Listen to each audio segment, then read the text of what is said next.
Good morning, everyone. I want to welcome everyone this beautiful Sunday morning, and I'm sorry I can't join you, but I'm sure you're having a marvelous time. A while back, Ryan and I talked about trying this thing where we do some of our talks on video instead of always standing right in front of you talking live. So this is our kind of trial run. Let us know what you think about it. This morning we're still talking about James, and we're going to be talking about faith and faith in action. So let's watch a short video clip.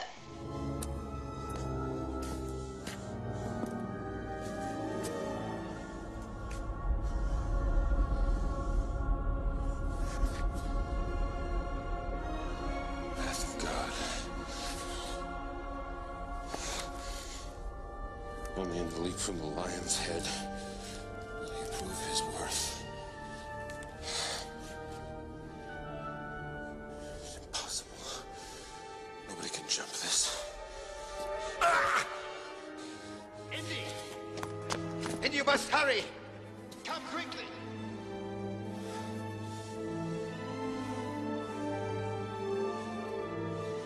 It's a leap of faith. Go out. You must believe, boy. You must believe.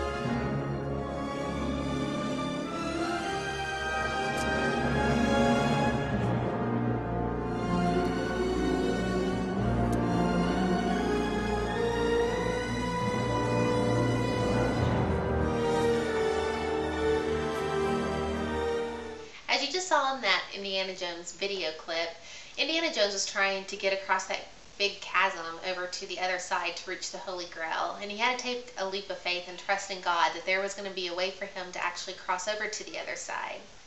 Have you ever done that activity where you cross your arms over your chest and you keep your feet together, and a bunch of people stand behind you with their arms out to catch you, and you are supposed to fall back into their arms and let them catch you without moving your feet? I know a lot of you did it last summer when we went to Colorado for the mission trip, and I'm sure the rest of you did it at some point.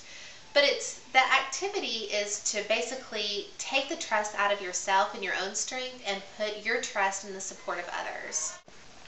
You are letting your actions reflect your level of trust. I have a few quotes for you this morning. The first one comes from Benjamin Disraeli. He says, "Actions may not always bring happiness, but there is no happiness without action." The next one is from baseball great Joe DiMaggio. He says, "If you keep thinking about what you want to do or what you hope will happen, you don't do it, and it won't happen." Finally, this quote comes from James. He was the half-brother of Jesus, and this is from James 2:14 and 17. "Dear friends, do you think you'll get anywhere in this if you learn all the right words but never do anything? Does merely talking about faith indicate that a person really has it? Isn't it obvious that God talk without God acts is outrageous nonsense?" I want to tell you a story about a guy that I knew in high school. He was a senior, and the lower classmen at that time were sophomores. He would always pick on the sophomores, no matter what was going on. He was a golfer, and he was really tall and kind of lanky. He probably weighed $130, but he was always talking smack to other people. But the thing is, he had a bunch of football friends that would always back him. So it didn't matter what this guy said, even though he wasn't going to do anything. He knew that his friends would take action if he couldn't. This quote is also from the Bible. This is from James 2:14 through 17 also. It says, "What good is it, my brothers, if a man claims to have faith but has no deeds? Can such faith save him? Suppose a brother or sister is without clothes and daily food. If one of you says to him, 'Go, I wish you well,' keep warm and well fed, but does nothing about his physical needs, what good is it? In the same way, faith by itself, if it is not accompanied by action, is dead."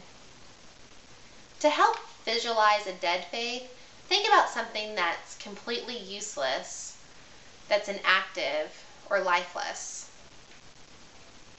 This is a simple way to see it. The deeds that James are talking about are deeds you do because you have faith. The faith that has saved you. And this isn't to gain salvation, because you've already got that. Also, when you're looking in the Bible, there are two words that you see: faith and belief. These words are interchangeable. They mean the exact same thing. I know a lot of times we think that there's varying levels of belief, and one person might have more belief than another, but there's no such thing.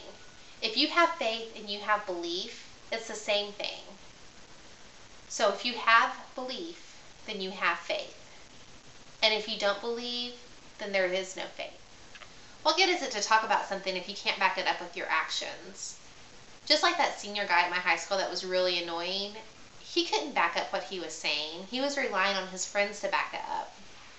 In the same way, we can talk about how great Christians are, how we visit the sick and visit prisoners, and we build hospitals and feed the hungry.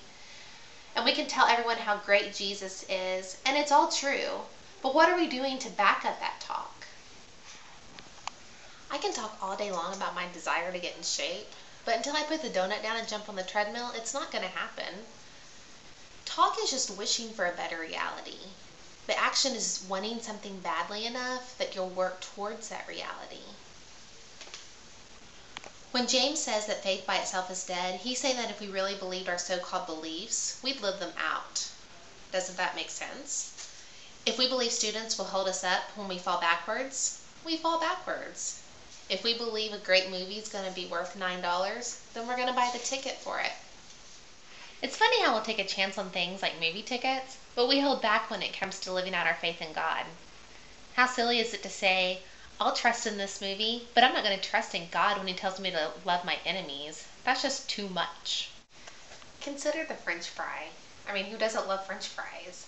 And I'm sure you've ordered some somewhere before, and you've got one that was not cooked enough, so it was kind of limp and soggy. Or maybe you've ordered one and it's been burnt. Does that mean you give up on French fries completely? No way. You think about those potatoes and all their deliciousness, and you go for it again. You trust in French fries because you know they're good. In the same way, we've got to put that kind of trust in God. The question is, are you ordering at God on a daily basis? Are you trying out your faith muscles enough that you're seeing some big changes in your life? If so, you'll probably experience the occasional burnt or even soggy period. We all fall on our faces on occasion. Faith doesn't always equal fun and joy. Sometimes it's hard and doesn't feel good. So ask yourself, am I willing to give God a chance? Will I step out in faith and see what happens? Do I really trust Him? He's done more than enough to earn our trust. Jesus said in John 14:21, "Whoever has my commands and obeys them, he is the one who loves me." Jesus and James say very similar things, and maybe they're just showing their similarities through being siblings. But love without obedience is no love at all.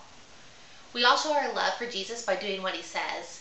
In the same way, it's evident we have faith when our actions line up with the things that God wants us to do, such as feeding the orphans, taking care of widows, helping our brothers and sisters who are in need. Have you ever heard a married couple say to each other, "You say that you love me, but you don't show it in your actions. I want you to say you love me and show me too." This is the same thing. If we're telling people that we love them but we're not showing it, then what does that mean? Or if we're telling people that we have faith but we don't act on that, then it shows to other people that we don't really have the faith, and it's not impacting your behavior in any way. The Christian faith is action-oriented. The gospel is a message that transforms. If we haven't been transformed in some way, there's a good chance we haven't really embraced the gospel. Those are harsh words, but James's words were just as blunt. He says, faith without works is dead.